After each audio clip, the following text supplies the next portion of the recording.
go. Now I can actually go, Bless you. I sneezed myself out of my chair. Wow.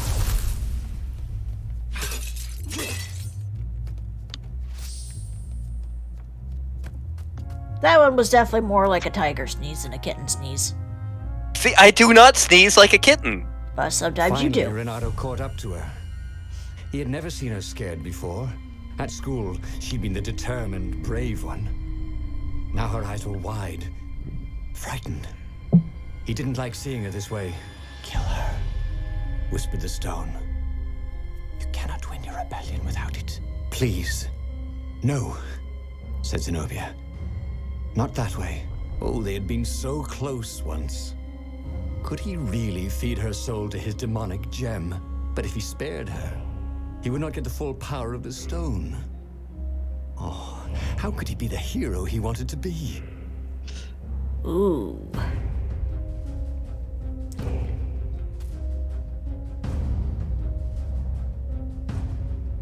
Well, we went this far. With a flick of his wrist, Darkest sketch. Darkest sketch. her eyes widened even more. And then the light went out of them. Renato Ooh. amazing. His expression looks dark there. Uh-huh. Like water from a burst dam.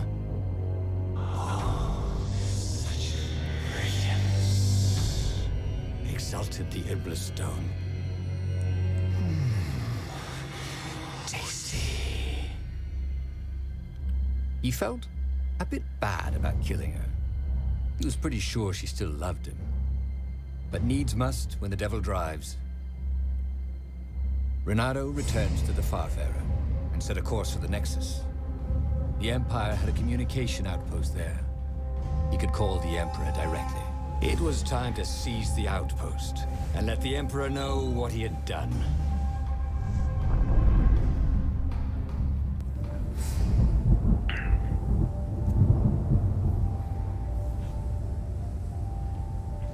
The Nexus, because we're in Star Trek Generations. Yep. It was beautiful. He never realized how beautiful. Everything glowed. The wind was so sweet. The sun so soft. The stones so warm. The black raven feathers. Black feathers. Suddenly, his eyes are filled with them. He's falling through smoke under a dead sun. A voice calls him home. Is this a vision? Whose? Is this the time of the lost gods? Or the future? No matter. What mattered now was chipping his way to the Imperial outpost, challenging the Emperor from there.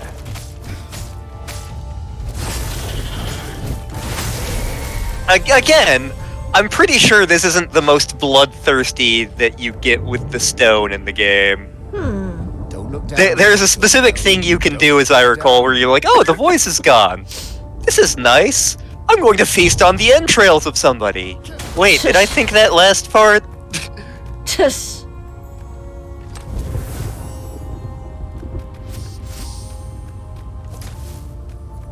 Still can't go that way, but I can at least.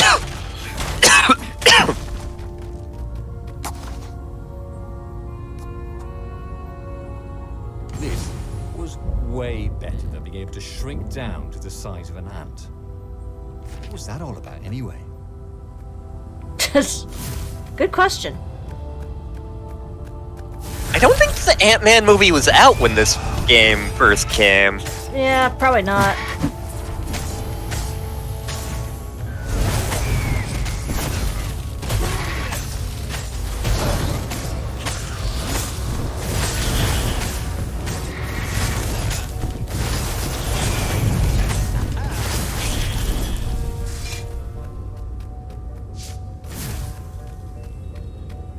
It wasn't his fault.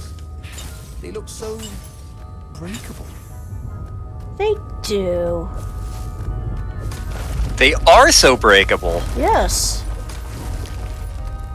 And that's not just the insatiable bloodlust from the Eclipso stone we have. Yes. Up ahead was Lupino. What was he doing here? Bernardo! Hey, buddy! Hey there, old buddy! Please don't kill me. Kill him! Kill him! Kill him! Why did I Kill him! you? Asked Bernardo, although he had been thinking about it. Well, you've become... no, I mean, no disrespect at all here. Kind of evil? Maybe you should, I don't know, go to the mountains to have a think? See if maybe you're sure the stone is not all that healthy a thing to keep? That chest is mocking me. Bernardo said, and poked Lapino in the chest for emphasis. Oh, had he just killed Lapino? Damn it. It's fine. I know, he was a freaking traitor anyway.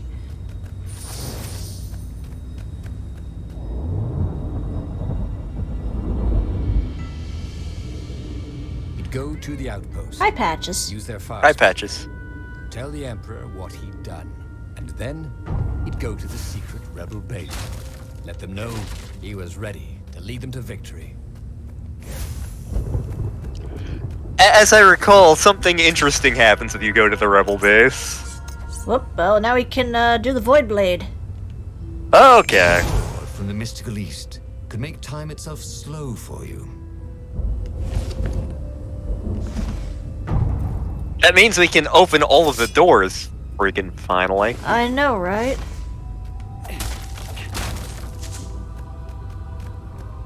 Still can't get over there yet, but maybe we'll find another path. Hi, Patches. Okay, thank you for kissing my hand.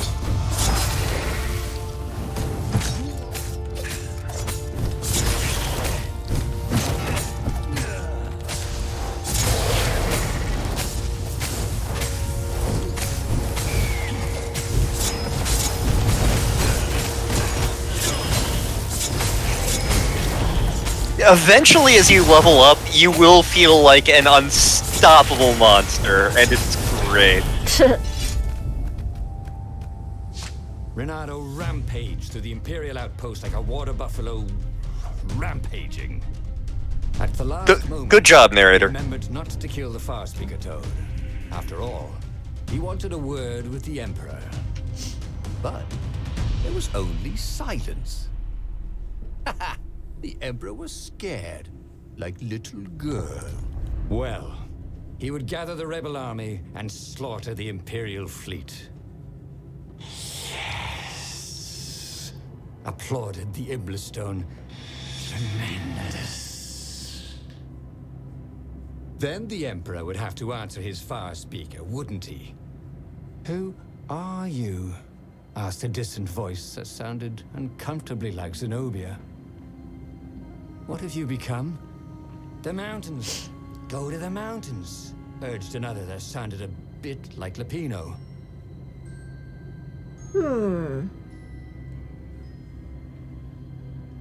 I mean, tempting, but you know what? Sure. Let's listen to the voices. What are you doing? Demanded the Iblistone. I need to think, Renato told it. You're not good at thinking, said the Iblistone. You're good at killing. It's what you do. It's your destiny. But he set sail for the mountains, where he could be alone with his thoughts.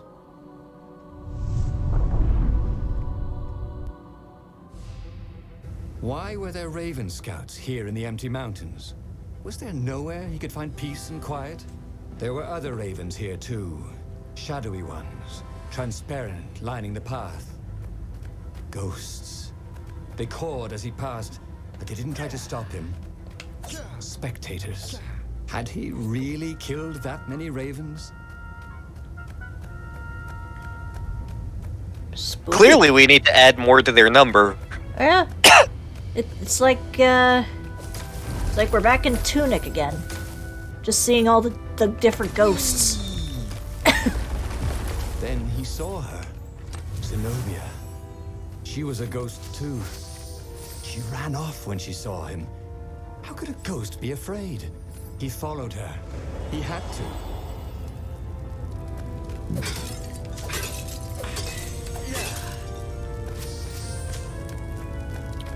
Yeah, so again, the objectives aren't really so much objectives as much as flavor text. Exactly. There were stickers all over the platform for really hot lady foxes, with pictures and addresses and everything. Oh, nice. Yeah.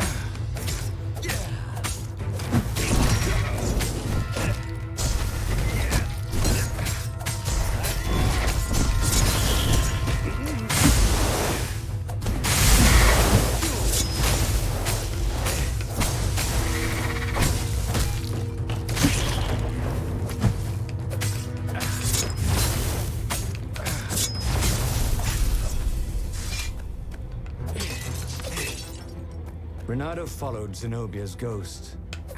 Had he gone mad, seeing ghosts? Was she running from him or leading him somewhere? He'd come here to be alone, but he'd never been less alone in his life. Every raven he had slain haunted these rocks. Was this who he was? A killer. He was terribly good at killing. He was an adventurer. Or was that just another word for killer? That's something I've seen come up in a couple of novels that I enjoy. That are D&D inspired. Like the idea that when you stop and think about it, like D&D adventures are mostly just kind of, depending on the campaign, they're frequently just like professional killers, which is kind of messed up, really. Yeah.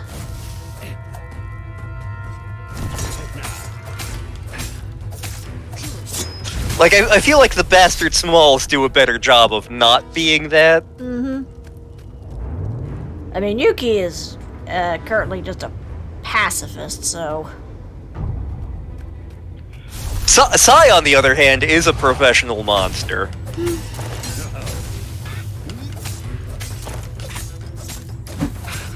Oh, Okasan has no grasp on reality, so... Yeah. Renato looked surprisingly unwounded.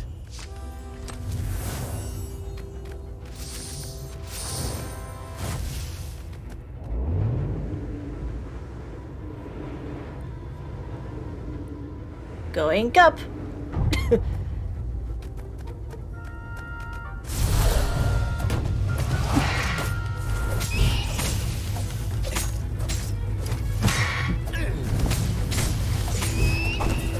Don't be shy.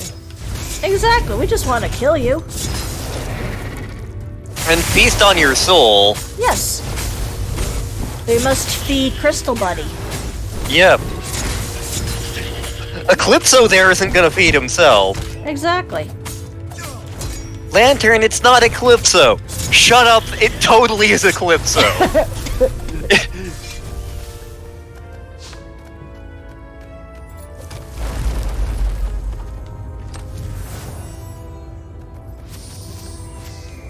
Get you back, get you back. What it could make with all this ore. Maybe that's and why essence. you're all scratched up back there. Oh, right.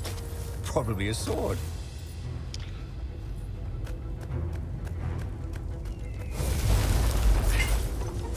Look at that, you're fighting like werewolves or something in your sleep. Considering it's me we're talking about, would that really be that strange? Nah.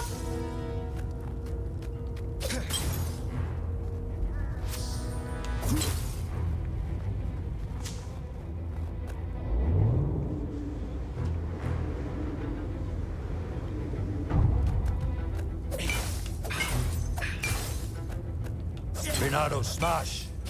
The writers of this game were comic book fans. Can't you tell? Between the dialogue and the art style.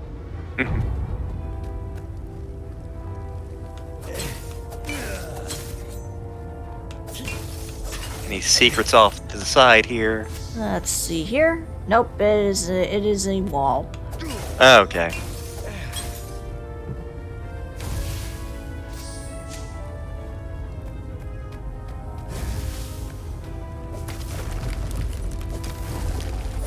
I don't remember if this is one of the endings I got or not, because again, really long time.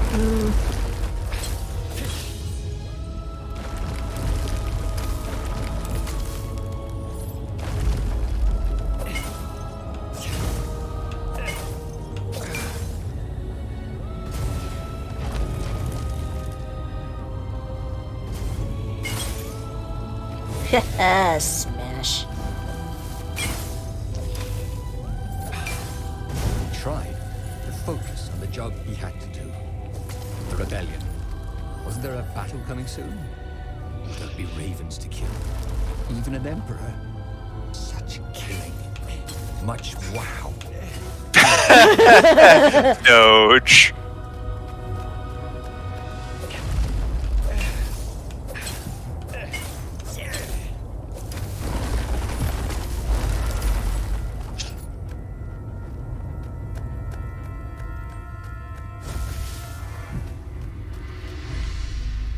At the end of the mountain path, Zenobia awaited him.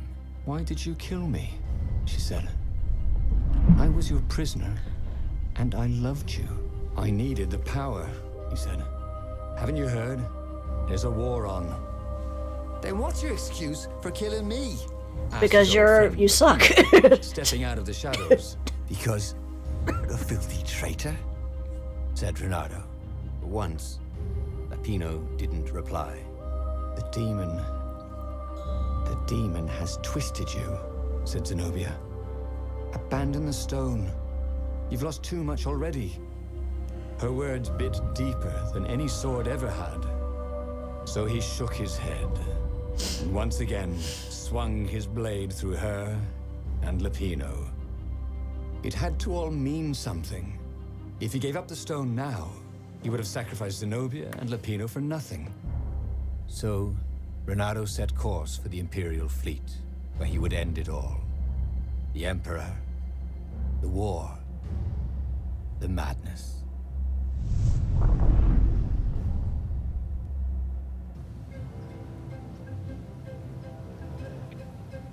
At least now we can go through that door. And as I recall, that door is super helpful. His way towards the Emperor. Yes, that was right. To give up now would be to lose everything for nothing. But if he could liberate the land from the Mad Emperor, then he could give up the stone in peace. And those were absolutely his own thoughts, not the stone manipulating him, right? Absolutely. Exalted the stone. Feel your power. We'll make history today. He could hear a tiny voice within him. Don't kill the Emperor. The stone will eat your soul. Was it madness? I have to kill the Emperor, he told himself. That's what it meant to be a hero. To do what had to be done, no matter how terrible the cost. Yes. And then you can have peace. Promised the stone. Oop, treasure hunter. Ooh. I gotta get to a spot first.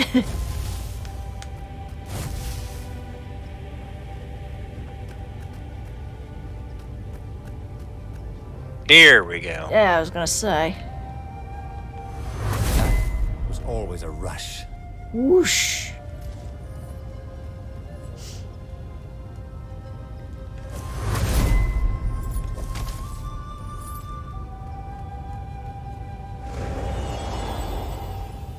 The tiny voice, whatever it was silent. He couldn't see ghosts around him, but he could feel them. If he gave up now, they would be angry. They would have all died for nothing. Who could give up this kind of power? Could anyone? Oh, he was just a fox with a talent for swordplay. How had this burden come to him? Offered the sword.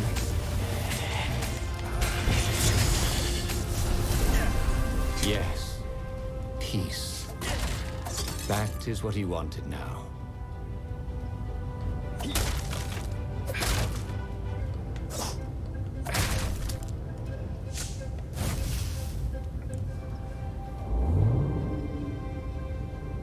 Renato had always wanted a flying carpet.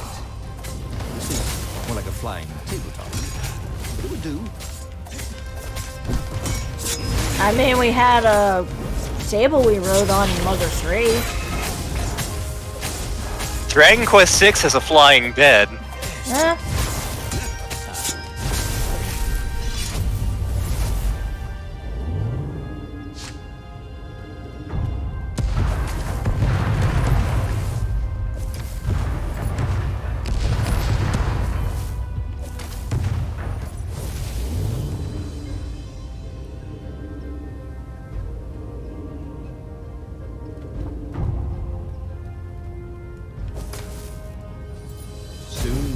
confront the Emperor.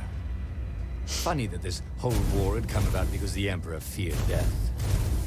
And now it was coming for him. There was some sort of lesson there, wasn't there? Maybe. And no, we don't actually get to fight the Emperor. It's just more birds. Because this game doesn't have boss fights, it just has birds. So many birds. Oh my freaking god. Endless birds.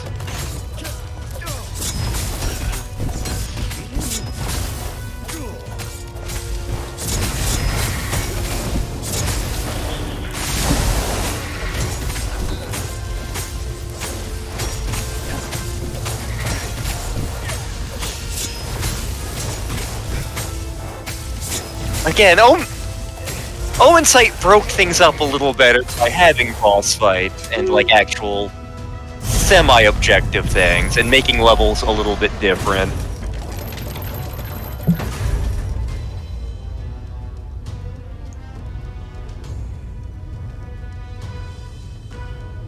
The Emperor was cowering in front of his ship.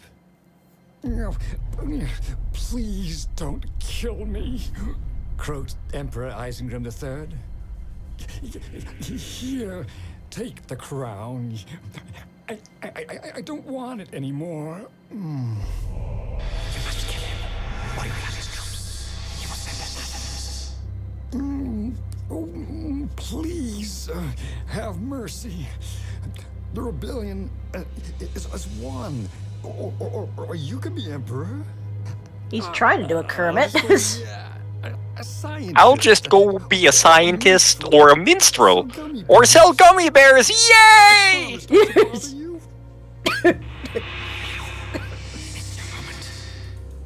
With all the love he'd ever had for Zenobia, for Lupino, for the kit foxes he would never have, Renato raised his sword.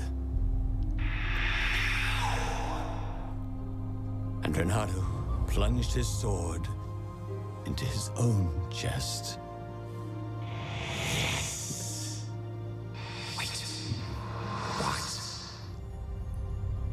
Renato screamed as his life force ebbed into the stone and surged back into him, and ebbed out and surged back in.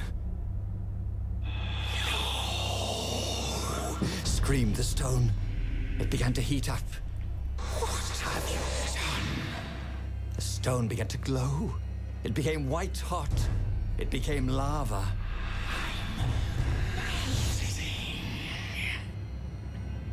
Nice knowing you, said Renato, as the lava ran like butter. And he died. And the king is probably there being like, what just happened? He was alive again. And back on the Farfarer, still fleeing burning Ubar. The book was still open before him. So, the book was a portal. It took you to the future when your destinies would branch. He had failed and died 3 times, but he'd learned another true thing. The Iblis Stone was evil. It would try to corrupt anyone who used it. Fascinating. We've been very lucky in terms of unlocking true things. Yeah. Because again, when I played through this game the first time, like, I unlocked Lupino as a traitor like 3 times. I was like, yes, tell me something I don't already know, game. And it looks like it kind of gives us an indication of maybe how to unlock things by the statues. You see Lupino's light up in there, Zenobia's there, and then the stone here. Yep. And we don't know what the 4th one is yet. Not yet. Well, hopefully we'll figure that out in the next episode. But until then, with Landstar saying thank you very much for watching. Kill them all. Mwahaha.